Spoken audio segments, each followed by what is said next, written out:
የትጥቅ ትግል የጀመሩት የአፋር ክልል ባለስልጣን እጅግ መነጋገሪያ ሆነዋል። ከወደ ሰመራ እስካሁን ያልተሰጠ ይፋዊ ምላሽ እየተጠበቀ ነው። ዝርዝር መረጃውን እንመለስበታለን። መቀሌን ያመሰው ስብሰባና እንደገና እንዲካሄድ የተወሰነበት ምርጫ ደብረጽዮን ህወሓት በመቀሌ ተቃውሞ በርትቶበታል። ከወልቃይት ስልጣንን አስቀድመዋል ስለተባለው ህወሓት የምንላችሁ ይኖረናል። የእስራኤል ሁለተኛው ዋና ሰው 4 ኪሎ ናቸው። የሀገሪቱ ቁጥር 1 ዲፕሎማትና የጠቅላይ ሚኒስትር አብይ ውይይት በምን ጉዳዮች ላይ ያተኮረ ነበር? ሌላኛው ትኩረታችን ነው። ከዚሁ ጋር በተያያዘ ገና ከተሾሙ መንፈቅ ያልሞላቸው ጄኔራል ግዙፉን ወታደራዊ ዘመቻ በይፋ ተቃውመውታል። እንመለስበታለን። ሌሎች ጉዳዮችም ተካተዋል። አክብሮታዊ ሰላምታችን በያላችሁበት ይድረስ። የተወደዳችሁ ሸገር ታይምስ ቤተሰቦች እንዴት ናችሁ? የዕለቱ መረጃ ጥንቅሮቻችን አዳዲስ ክስተቶች ተካተውበት ነው ጀምረዋል። በመግቢያችን ላይ ያስተዋወቅናችሁን አበይት ነጥቦች እንደሚከተለው በዝርዝር እንመለከታለን። አብራችሁን ቆዩ።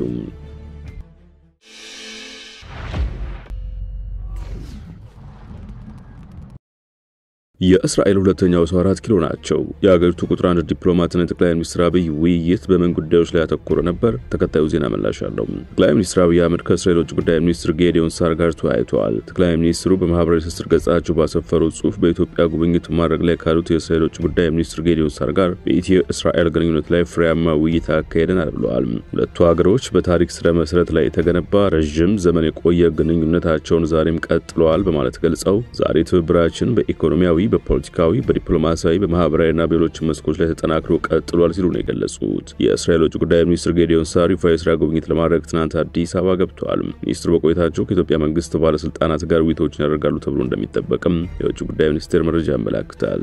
የትጥቅ ትግል የጀመሩት የአፋር ክልል ባለስልጣን ከወደ ሰመራ እስካሁን የተሰጠ ይፋዊ ምላሽ የለም።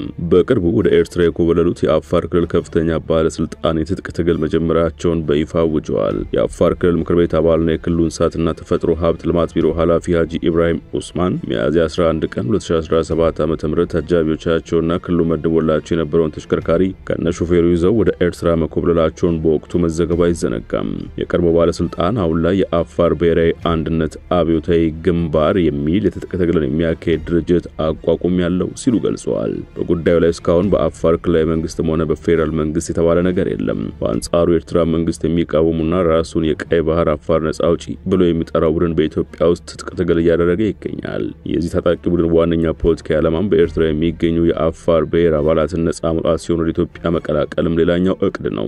ይህ እቅድ አሰብን ከአስመራ መንግስት እጅ መንጠቅንም ይጨምራል። ከዚህ ባለፈ ኢሳያስ አፈወርቂን መንግስት ከስልጣን የማስወገድ እቅድ አለኝ የሚለውና ራሱን ብርጌድና አማዱ ብሎ የሚጠራው ኃይልም ኢትዮጵያ ላይ ሆኜ ይታገላለሁ ብሎ ቢሮ ከከፈተም ሰነባብቷል።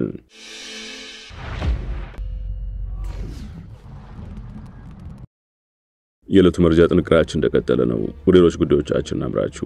የኢትዮጵያ አየር መንገድ የቀረበበትን ወንጀል አጣጥሏል። አየር መንገዱ ቅድሚያ ለሰብአዊ መብቶች የተሰኘው ሀገር በቀል የመብት ተሟጋች ድርጅት በስራ ቅጥር ዙሪያ ያቀረበበትን ቅሬታ ማስተባበሉን ሪፖርተር ዘግቧል። የመብት ተሟጋቹ አየር መንገዱ በ3 ክልሎች የሚገኙ ስራ ቅጥር አመልካቾችን ያገለለ አድሏዊ ቅጥር ፈጽሟል በማለት ቅሬታውን አሰምቶ ነበር። ሆኖም አየር መንገዱ የድርጅቱ ቅሬታ ከእውነት የራቀ ነው በማለት ማጣጣሉን ዘገባው ጠቅሷል። ድርጅቱ ቅሬታውን ያቀረበው አየር መንገዱ የምህንድስና ሙያ ያላቸው ወጣቶች ሚያዝያ 17 ባወጣው የቅጥር ማስታወቂያ በትግራይ፣ ደቡብ ኢትዮጵያና ደቡብ ምዕራብ ኢትዮጵያ ክልሎች የሚገኙ ብቁ አመልካቾች እንዳይካተቱ የሚያደርግ አሰራር ተክሏል በማለት ነበር።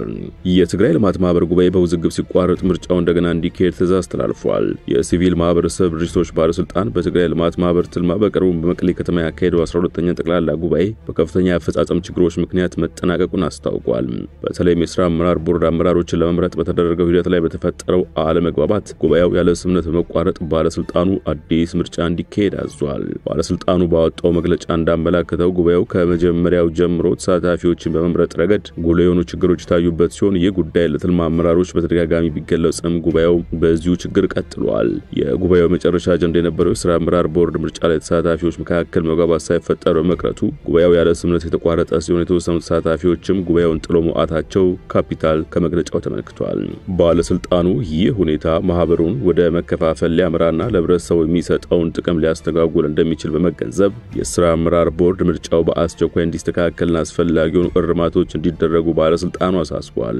ይህን ተከትሎ ከዚህ ቀደም በተካሄደው ምርጫ ጋር ተያይዘው የሚከናወኑ ማናቸውም ተግባራት ባለስልጣኑ ዘንድ እውቅና እንደሌላቸው በግልጽ አስታውቋል። ባለስልጣኑ የትልማ 12ኛ ጠቅላላ ጉባኤ የስራ አመራር ቦርድ ምርጫ በህግ ፊት እውቅና እንደሌለውና ተቀባይነት እንደሌለው አጽንኦት ሰጥቷል። ከዚሁ የቦርድ ምርጫ ጋር ተያይዘው የሚከናወኑ ማንኛውም ተግባራት የፋይናንስ እንቅስቃሴዎችና ሌሎች ውሳኔዎች በሕግ የሚያስጠይቁ እንደሚሆንም በጥብቅ አስጠንቅቀዋል። ከዚሁ ጋር በተያያዘ የደብረጽዮን ህወሓት በመቀሌ ተቃውሞ በርትቶበታል። ሳልሳይ ወያነ ትግራይ ሳወት ደብረጽዮን ገብረ ሚካኤል የሚመሩት የህወሓት ቡድን የፕሪቶሪያ ግጭት ማቆም ስምምነት እንዲፈርስ የበኩሉን ጥረት በማድረግ ላይ ይገኛል በማለት ይፋ ባደረገው መግለጫ ከሷል። ፓርቲው ቡድኑ ትግራይ ከሚያፈርሱ ተግባራቱ በአስቸኳይ ይቆጠብ በማለትም አሳስቧል። ሳወት ይህ የህወሓት ቡድን የጦርነት ተፈናቃዮችን ወደ ቀያቸው የመመለስንና በታጠቁ ኃይሎች በኃይል የተያዙ ትግራይ ግዛቶችን የማስመለሱን ተልዕኮ ረስቶታል በማለትም ወቅሷል። ፓርቲው የቡድኑ ዋና አጀንዳ ምርጫ ቦርድ የነጠቀውን የቀድሞ ህጋዊነትን ማስመለስ ብቻ ሆኗል በማለት ተችቷል። ኢትዮጵያ ባለፉት 9 ወራት ከማርሽ 90,000 የአሜሪካን ዶላር ገቢ አግኝታለች ተባለ።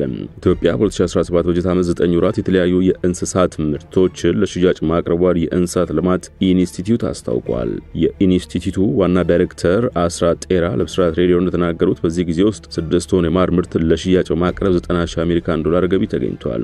የኢትዮጵያ የማር ምርት በአሁኑ ወቅት በርካታ ሀገራት ላይ ተፈላጊነቱ እየጨመረ በመምጣቱ በሁሉም አህጉር በሚባል ደረጃም ምርቷን ለሽያጭ እያቀረበች እንደምትገኝ ተገልጿል። በርካታ ሀገራት የማር ምርቷ ተፈላጊ ቢሆንም ኢትዮጵያ የማር ምርቷን በአብዛኛው ወደ ጀርመንና ጣሊያን እንደምትልክ ነው የተገለጸው። ነገር ግን ከማር ዋጋ አንጻር ተወዳዳሪ ሆኖ ለመገኘት በርካታ ስራዎች መስራት እንደሚያስፈልግ ተመላክቷል። ይህን ለማሳካት ምርቱን በጥራትና በብዛት አምርቶ ለሽያጭ ማቅረብ ይገባል ሲሉ በኢንስቲትዩቱ የሶሺዮ ኢኮኖሚክስና እሴት ሰንሰለት አስተዳደር ዘርፍ አስተባባሪ ሳሉ ሙሉ ተናግረዋል። የሀገር ውስጥ የማር ዋጋ በከፍተኛ ሁኔታ መናር ከሌሎች ማር ላኪ ሀገራት ጋር ተወዳዳሪ ሆኖ ለመገኘት ተጽዕኖ መፍጠሩንም አክለዋል። በተለይም ደግሞ እንደ ቻይናና ኒውዚላንድ፣ አውስትራሊያ ካሉ በማር ምርት ከሚታወቁ ሀገራት ጋር ተወዳዳሪ ሆኖ ለመገኘት ኢትዮጵያ ፊቷን ወደ ተፈጥሯዊ ማር ማዞር ይኖርባታል ተብሏል። በዘርፉ ተወዳዳሪ መሆን የሚያስችል አቅምን ለመገንባት በደቡብ ምዕራብና ምዕራብ የኢትዮጵያ አካባቢዎች ምርቱን በብዛት ለማምረት ታቅዶ የተሰራ ይገኛል ሲል ኢንስቲትዩቱ ገልጿል።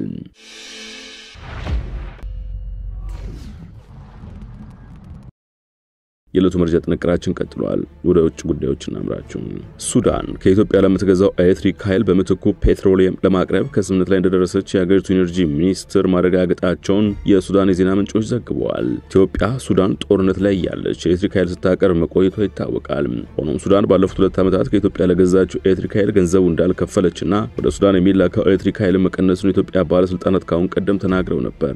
ይህ በእንዲህ እንዳለ ሱዳን ከግብጽ 300 ሜጋዋት ኤሌክትሪክ ኃይል ለማግኘት የሚያስችሏት ፕሮጀክቶችን በመገንባት ላይ ትገኛለች። ግብጽ ከኢትዮጵያ ኤሌክትሪክ ኃይል የምትገዛው ሌላኛዋ ጅቡቲም በታዳሽ ኃይል ራሷን እንድትችል የቴክኒክ ድጋፍ በማድረግ ላይ ናት።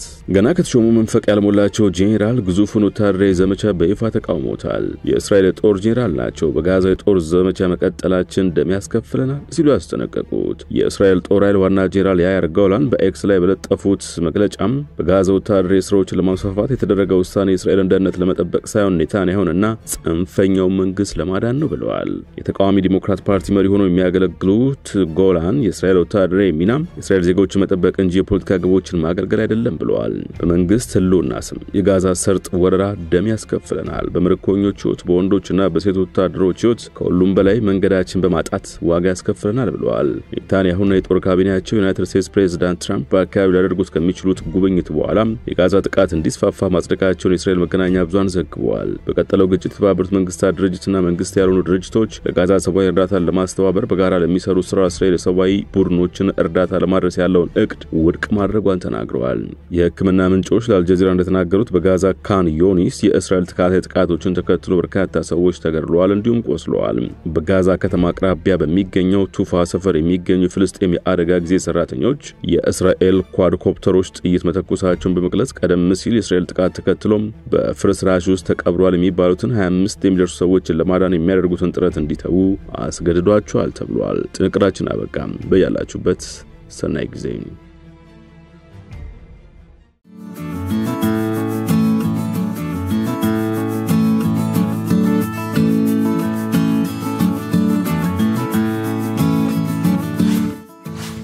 ሸገር ታይምስ ሚዲያን ሰብስክራይብ በማድረግና ደወሉን በመጫን ይከተሉን።